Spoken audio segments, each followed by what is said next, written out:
Est-ce que je me prends pour Lady Gaga? Oui. Et alors? J'en ai tout à fait le droit.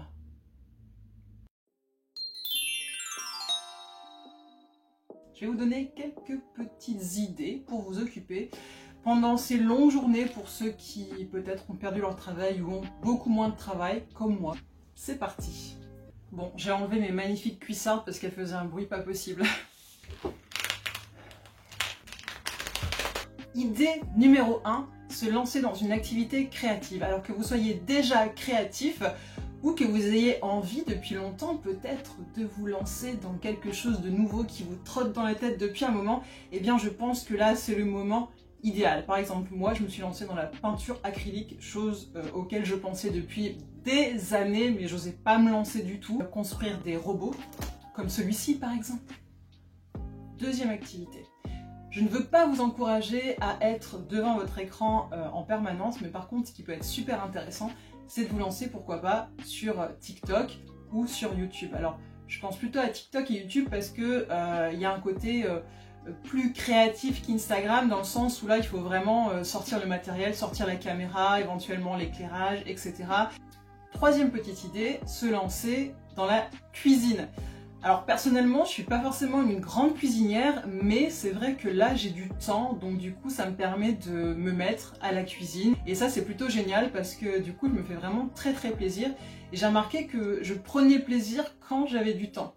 Troisième idée, changer ses habitudes, et notamment ses habitudes de consommation. C'est vrai que ça demande du temps, en fait ça demande du temps de se remettre en question et d'organiser en fait un nouveau mode de vie. Et par exemple, moi, grâce au confinement, clairement, j'ai complètement changé mes habitudes. Par exemple, je me suis mise au vrac. Donc maintenant, j'ai le temps d'aller au magasin pour aller chercher mes pâtes en vrac, mon sucre en vrac. Donc ça, c'est vraiment super chouette. Et aussi, par exemple, vous pouvez faire vos cosmétiques vous-même. Sur le site Aromazone, ils proposent des kits où vous avez déjà en fait les produits, les contenants, et puis vous faites votre petite crème de jour, tout ça. Une crème teintée bonne mine pour le visage, voilà. Et ça se fait vraiment très rapidement, c'est de la petite cuisine et c'est super agréable. Quatrième idée,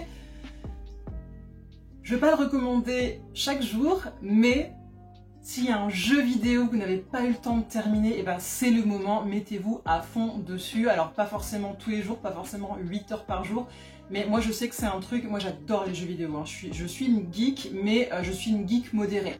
5. Lancer un business en ligne. Bah ouais, pourquoi pas. Et par exemple, ce que vous pouvez faire, c'est si vous créez justement, idée numéro 1, si vous avez des créations à vendre, peut-être les mettre sur Etsy. Si vous faites du dessin, du graphisme, peut-être proposer des t-shirts sur Spreadshirt. Donc voilà, il y a plusieurs façons de monétiser ces créations et pourquoi pas vous lancer si vous avez le temps. Idée numéro 6, c'est un petit peu plus barbant, mais je pense que c'est l'occasion de refaire son CV, sa lettre de motivation, ses cartes de visite et éventuellement son site web. Moi je suis en train de travailler sur mon site web Nunaya World et puis j'ai aussi remis à jour tout ce qui est CV, site web de comédienne. Donc voilà, ça m'a mis plusieurs jours et puis l'air de rien ça occupe le temps et puis c'est très utile aussi. 7. Faire du tri. Si vous avez du temps, faites du tri dans vos armoires. Et vous pouvez aussi gagner de l'argent en triant vos vêtements et en les revendant sur Vinted par exemple. Je ne vous apprends rien. 8e idée, lire, lire, lire. Je n'ai jamais autant lu que depuis le confinement. C'est un truc que j'avais complètement oublié, que la lecture existait, que les livres existaient. Si vous avez la flemme de lire, vous avez même des livres audio. Moi, je me suis inscrite sur Audible. J'ai aussi d'ailleurs acheté une liseuse parce que voilà, ma petite liseuse, c'est une liseuse Amazon, parce que je me suis mise à tellement lire qu'en fait ça me coûtait trop cher d'acheter des livres, donc du coup j'avais pris l'abonnement Kindle et je téléchargeais sur ma liseuse. Et puis du coup c'est l'occasion de lire mon livre. 9. Remplir son journal intime ou des cahiers de développement personnel. Et bah oui, parce que ça c'est super intéressant, non seulement ça vous occupe, mais en plus ça vous fait réfléchir. Alors par exemple, moi j'ai des petits livres à vous recommander. On a J'apprends à bien vivre avec mes émotions, donc ça c'est un petit cahier d'exercice, comme vous l'avez compris, sur les émotions. Et voilà, vous avez plein de questions, des petites choses à compléter. Vous avez aussi le cahier un jour, une page. Alors celui-là, ça fait je crois 4 ans que je l'ai pas fini. Mais c'est un cahier où on vous propose en fait de remplir de manière très très créative. Après vous mettez ce que vous voulez dedans, mais des fois vous avez des questions, vous avez des petits jeux. C'est super rigolo. Et moi j'ai mis plein de choses dedans, très perso aussi, des photos de famille, etc. Donc ça c'est super chouette. Et puis après vous avez bien le journal intime, tout simplement, pour écrire vos pensées. Si vous avez le temps, c'est le moment. Et puis pourquoi pas vous lancer dans un journal plus créatif. Par exemple, moi j'avais commencé à créer un livre des ombres parce que je m'étais intéressée à la sorcellerie. Et donc avec quelques recettes dedans et plein de choses que j'ai apprises. 10. Se former en ligne.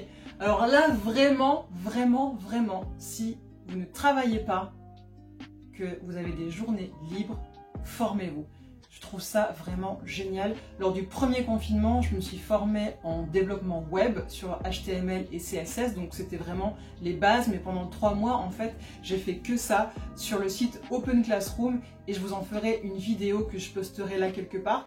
Utilisez votre temps de façon utile et ça vraiment, vous ne le regretterez pas parce que je sais que beaucoup de gens ont l'impression de perdre leur temps en ce moment et c'est très anxiogène aussi de ne pas savoir vers quoi on va. Donc formez-vous, grandissez, apprenez des choses. 11. Apprendre une langue étrangère. Bah oui, ça aussi, ça fait partie de la formation et c'est peut-être le moment d'apprendre la langue que vous avez toujours voulu parler. Par exemple, le coréen, le japonais ou une autre langue. Vous avez plein d'applications qui proposent ça. Et je vous ai d'ailleurs fait une vidéo pour vous donner des conseils pour apprendre une langue étrangère que je mettrai là quelque part. J'ai aussi fait une vidéo sur les livres et les applications pour apprendre le coréen. Je vous mettrai de toute façon tous mes liens en barre info. 12. Se remettre au sport.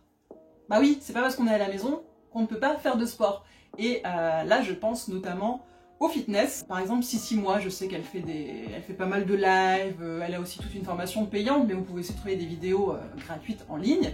Et aussi le yoga. Yoga, il y a plein de choses maintenant. J'ai fait des retraites en ligne avec Namastrip et c'était vraiment génial. C'était carrément des retraites d'une journée entière où ça commence par des exercices de yoga et puis après il y a des talks inspirants tout au long de la journée. Il y a un petit livre de recettes qui est donné aussi pour faire à manger à midi. Franchement, c'est vraiment génial. 13. Prenez du temps pour vous. Si vous avez le temps, si vous en avez la possibilité, je sais qu'il y a des personnes qui sont avec leurs enfants, etc., qui travaillent chez eux, donc c'est pas toujours possible, mais si vous avez un moment pour vous, vraiment, prenez le temps de méditer, de penser à ce qui est vraiment important pour vous. Et la méditation, notamment, ça peut vous aider. Vous avez des applis vraiment très chouettes comme Petit Bambou, mais aussi Néo. J'adore cette appli Néo, elle est magnifique, elle vous fait voyager dans la forêt de Brocéliande, dans les étoiles, dans le désert, c'est vraiment magique, vraiment, allez jeter un œil. Et vous avez aussi une appli qui s'appelle Bonjour Sophie, c'est un coach en ligne qui vous aide en fait à trouver le sens de votre vie, le but ultime de votre vie à travers un parcours de plusieurs questions. Et je l'ai fait et franchement, j'ai adoré. 14. Se challenger. Alors, pourquoi ne pas profiter de ce temps que vous avez pour faire une digital détox? 5 jours sans écran. Ou peut-être 2 jours sans écran si vous travaillez toute la semaine devant un écran, vous n'avez pas le choix ma foi. Moi je l'ai fait et je vous en parle d'ailleurs dans une vidéo que je posterai quelque part dès qu'elle sera en ligne et en barre info. Donc la digital détox, personnellement, ça m'a apporté énormément de choses. Je peux presque dire que ça a changé ma vie parce que ça a changé mes habitudes et ça m'a rendue tellement plus créative. Donc vraiment, pensez-y. Et 15, regardez mes vidéos si vous ne les avez pas toutes vues. Abonnez-vous à ma chaîne et suivez-moi sur les réseaux sociaux. Alors, il fallait bien que je fasse ma petite promo aussi. Voilà, j'espère vous avoir donné quelques idées pour passer le confinement de façon plus sereine et puis surtout plus active et plus créative. N'hésitez pas à me dire en commentaire si vous avez des recommandations. Moi, je suis jamais à court d'idées. Franchement, je m'ennuie pas. Franchement, je m'éclate. Même pendant le confinement, il y a tellement de choses à faire, à apprendre, à créer que c'est impossible. Et en tout cas, je vous souhaite bon courage à tous et je vous dis à très bientôt.